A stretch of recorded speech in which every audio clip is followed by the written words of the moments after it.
Picture चालू करो बे। चलो भाई देखो अब मैं क्या करता हूँ। सवाल है कि एकजुटता सिर्फ दिखाना है, बोलना है, फिर अगले ही लाइन से हमला करना है, या ये वो वक्त है जब हमें पाकिस्तान को सबक सिखाना है। अभी मजा आएगा ना भिड़ो। चलिए शुरू करते हैं। पाकिस्तान को हम सबक कैसे सिखाएंगे? जब हम एकजुट रहेंगे, जब हम सेना के साथ रहेंगे।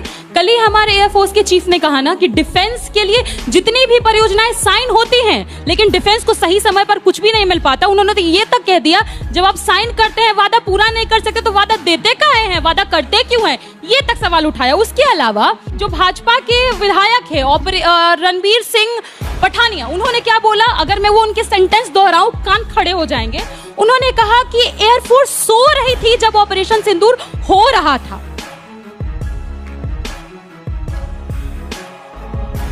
शर्म करो शर्म। उन्होंने यहाँ तक एयरफोर्स को नालायक बोल दिया।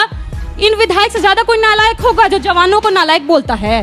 उसके अलावा राज्यसभा सांसद, इनके राज्यसभा सांसद हैं, वो कहते हैं कि महिलाओं का सिंदूर इसलिए वहां मिट गया पहलगांव में क्योंकि वो महिलाएं वीरांगनाएं नहीं थी। जिस महिला का सिंदूर मिटा उसको न्याय देने की जगह, उसको ये बताने की जगह कि किसकी चूक थी, वो जिम्मेदारी उसके सुहाग की मिटने की उस पर डाल रही। इससे शर्मनाक और क्या बात होगी। तुम्हारे जैसे लोग इस देश के लिए श्राप है। उसके अलावा इनके मंत्री कर्नल सोफिया कुरैशी को पाकिस्तानियों की बहन बोलते हैं। उनको पार्टी से निकालने की जगह मोदी जी उनके कदमों पर ही चल पड़े।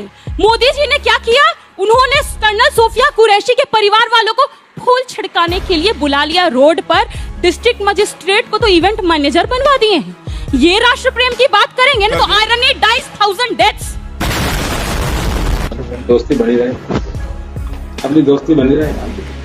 अब राष्ट्र प्रेम पर बोलते हैं। जो सैनिक शहीद हुए, क्या उनकी तस्वीरें नहीं रोडों पर लगनी चाहिए थी, सड़कों में लगनी चाहिए थी, गांव में लगनी चाहिए थी? तस्वीर किनकी लगी, होर्डिंग किनके लगे, एडवर्टाइजमेंट किसके लगे? महामानव के आप बताएंगे राष्ट्र प्रेम और राष्ट्रवाद क्या होता है हमें। इसके अलावा कितने आपके मैं पोल खोलूं। एक तो सबसे बड़ा मतलब आप किस लेवल तक गिर गए, आप घर घर सिंदूर पहुंच गए।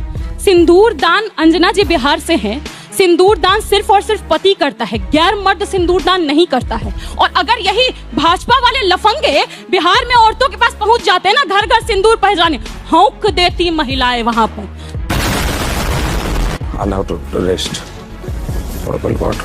इतना छोटा पहले कभी नहीं हुआ होगा। पहले लालू प्रसाद यादव के घर में तो देख लीजिए, एक की मांग पे सिंदूर लगाते हैं और दूसरे की बात करते हैं। गुजरात में सिंदूर बीच में मत बोलिए मैडम, बीच में मत बोलिए। माइक नीचे रखिए, माइक नीचे रखिए। ठीक है, मैं आपकी आपत्ति दर्ज करती हूँ। जली ना, तेरी भी जली ना। सवाल गौरव भाटिया जी से है। आपने बात की राफेल की, आपने बात की पाकिस्तान के 4 टुकड़े करने की, तो मेरा सवाल आपसे यह है कि जिस समय राफेल पाकिस्तान के 4 टुकड़े कर रहा होगा, उस समय जो हमें ग्लोबल सपोर्ट की जरूरत होगी वो आप कहां से लेके आएंगे? क्योंकि वर्तमान में अमेरिका ने हमारा भी साथ छोड़ दिया, जिसको हम काफी अच्छा दोस्त कहते थे। जिस भारत को आज विश्व गुरु कहा जाता है, उसको इस वॉर के अंदर देखा गया उसका गुरु कोई और ही है। क्यों यूएसए के कहने पे सीज फायर करी गई? और क्या हमारा लीडर इतना केपेबल भी नहीं है कि वो इसका डिक्लेरेशन अपने खुद के मुख से कर सके? क्या हमको ट्रम्प की जरूरत है उस डिक्लेरेशन को करने? जवाब दीजिए। देखिए, मैं बहुत ईमानदारी से एक बात कहूंगा, मैं माता हूँ जो इसमें आया हूँ। लवणेन भोज्यम खत्म।